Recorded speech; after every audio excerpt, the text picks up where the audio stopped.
লাইভত স্বাগতম জনাইছো।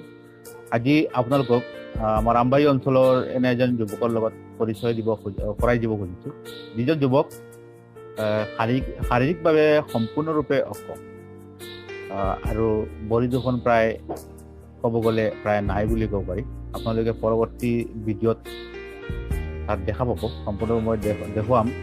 কিন্তু অতি পৰিতাপৰ বিষয় হ'ল আমাৰ চৰকাৰৰ এইসকল বিশেষভাৱে অক্ষম মানুহৰ বাবে এটা ডিপাৰ্টমেণ্ট থকাৰ পিছতো বা বহু আঁচনি থকাৰ পিছতো আজিলৈ এই যুৱকজনে চৰকাৰৰ ফালৰ পৰা কোনো ধৰণৰ সা সুবিধা পোৱা নাই।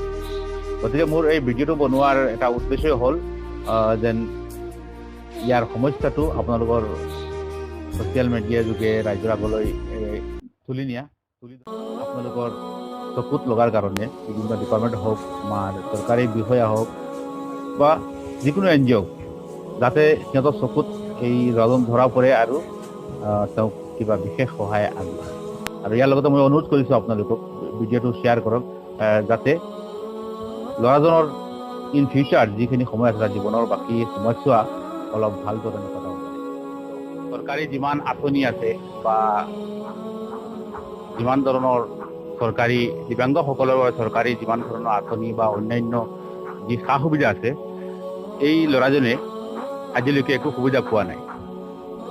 গতিকে এই সম্পূৰ্ণৰূপে অক্ষম এই ল'ৰাজনৰ বাবে মই BBN লাইভৰ হৈ তৰফৰ পৰা আমাৰ অঞ্চলৰ বা যিসকল NGO আছে, বিভিন্ন ডিপাৰ্টমেণ্টৰ মানুহ আছে বা চৰকাৰী মানুহ আছে, সিহঁতলৈ এটা অনুৰোধ কৰিব খুজিছোঁ, এই বিশেষভাৱে অক্ষম ল'ৰাজনৰ বাবে যদি কোনো আঁচনি থাকে বা এনে কোনো সা সুবিধাৰ ব্যৱস্থা থাকে, তেন্তে সোনকালে এই ল'ৰাজনক পোৱাই দিয়াৰ ব্যৱস্থা কৰাৰ কাৰণে।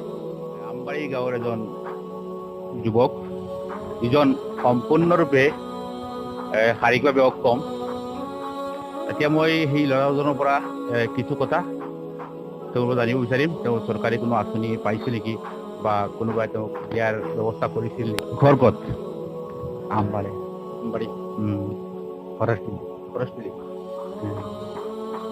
তুমি চৰকাৰৰ পৰা কোনো সুবিধা পাইছা নেকি বৰ্তমানলৈকে?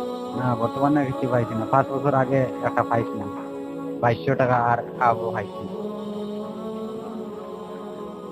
তোমাৰ এই বিকলাংগ যিখন হেৰি আছে আই কাৰ্ড, এখন আছে নেকি? আছে আছে।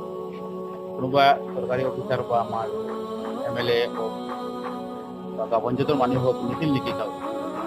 না দিয়া নাই না। আর এখন করে সাইকেল সাইকেল, ও তো সাইকেল এটা সরকারে দিচ্ছে। সরকার মানে খুলে দিচ্ছে। ওরা একটা স্কিউর আন্ডারে পাইছে, বইয়া বইয়া। খরচপাতি তোমার যা শেষ চালার বাড়িতে আসেনি আর মানুষ। এটা তো আছে, মা বাবা এখন আর এগুলো চালাইছে। আর তুমি চাওনি তোমার সরকারে NGO বিভিন্ন ডিপার্টমেন্টে তোমার সাহায্য করতে?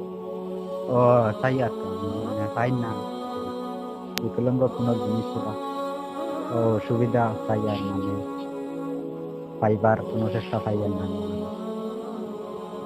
আমবাড়ি গাঁও পঞ্চায়েতৰ অধীনস্থ আমবাড়ি ফৰেষ্ট ভিলেজৰ যুৱক সম্পূৰ্ণৰূপে প্ৰায় শাৰীৰিকভাৱে অক্ষম। কাম কাজটো কৰা দূৰৰ কথা, নিজে চলাফিৰা কৰিব নোৱাৰে আৰু আৰ্থিকভাৱেও একেবাৰে দুৰ্বল। গতিকে আমাৰ যদি কোনো NGO আছে বা MLA হওক, কোনো সংগঠনৰ ফালৰ পৰা হওক, যদি সাহায্য কৰাৰ কিবা ব্যৱস্থা থাকে, তে অনুগ্ৰহ কৰি এই ল'ৰাজনক আপোনালোকৰ ফালৰ পৰা সহায় কৰক। গতিকে এই ল'ৰাজনৰ ফালে চাই কিবা এটা ব্যৱস্থা কৰাৰ সকলোৱে চিন্তা কৰক, বা চৰকাৰী যদি কোনো আঁচনি থাকে, আঁচনিৰ অধীনতো তেওঁ কিবা এটা সুবিধা পোৱাৰ ব্যৱস্থা কৰি দিয়ক। এইখিনি কৈ মই বিলাল আহমেদ BBN লাইভৰ পৰা আপোনালোকক বিদায় লৈছোঁ। ধন্যবাদ।